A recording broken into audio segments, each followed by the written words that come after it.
امام منذری الترغیب و ترہیب میں ایک روایت لائے ہیں.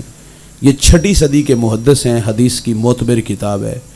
بارگاہ رسالت آپ صلی اللہ علیہ وسلم میں ایک شخص حاضر ہوا جن کا نامی اس میں گرامی جابر بن سلیم تھا. پہلی ملاقات تھی اور اللہ نے میرے نبی کو یہ کمال بخشا تھا کہ آپ پہلی ہی ملاقات میں اپنا بنا لیتے تھے.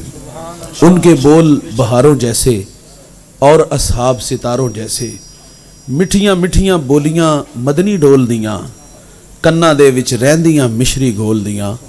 میں لب کے لے آواں کتھوں سونا تیرے نال دا، دنیا تے آیا نہ کو تیری مثال دا.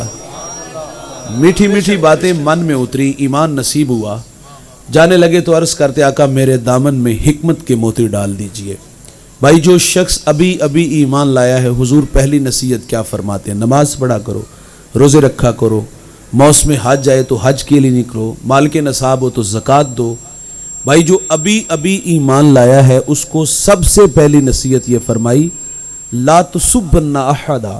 فرمایا جابر کسی کو گالی نہ دینا، اس کو اخلاق سکھائے. اور آپ فرماتے پھر میں نے ساری زندگی کسی جانور کو بھی گالی نہیں دی. تو اس کو اخلاق سکھائے بھائی کہ کسی کو گالی. تو ہمارے بچے تو بولنا سیکھنے ہیں تو گالیاں سیکھتے ہیں، اور گالی ہم خود ہی سکھاتے ہیں نا بھائی. گھر کا ماحول ہوتا ہے نا، آپس میں مخاطب بھی گالی سے ہوتے ہیں.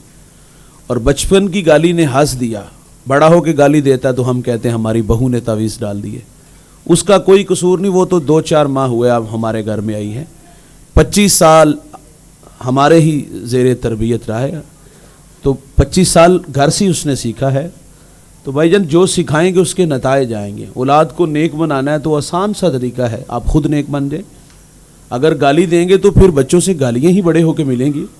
اور اگر گھر کا ماحول قرآن پڑھنے والا ہے، حدیث پڑھنے والا ہے، محمد عربی پہ درود پڑھنے والا ہے، تو اس کے بھی نتائج ہیں.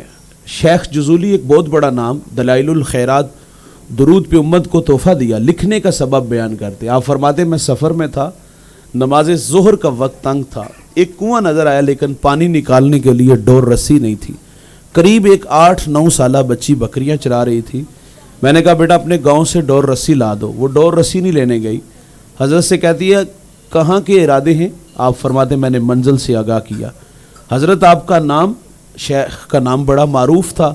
جب نام بتایا تو پھٹی نگاہوں سے دیکھ کے کہتی حضرت ناراض نہیں ہونا، میں نے اپنے بڑوں سے آپ کے تقوی و عبادت کے تذکرے سنے ہیں، لیکن افسوس کہ آپ سے ایک چھوٹا سا کام بھی نہیں ہوا.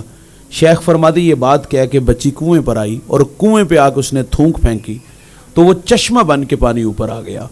آپ فرماتے سارا بدن پسینے سے شرابور ہو گیا کہ اللہ کہانی کیا ہے.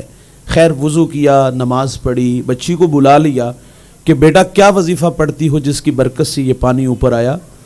تو اس بچی نے کہا حضرت میں صبح اجڑ لے کے آتی ہوں، شام گھر چلی جاتی ہوں. تو آپ فرماتے اس بیٹی سے میں نے کہا کہ بیٹا میں تمہیں خدا کا واسطہ دیتا ہوں، بتاؤ کیا وظیفہ پڑھتی ہو؟ تو اس بچی نے کہا کہ حضرت مجھے ایک بات پہ فخر ہے کہ میں سارا دن بکریاں بھی چراتی ہوں اور سونے محمد پہ درود بھی پڑھتی ہوں.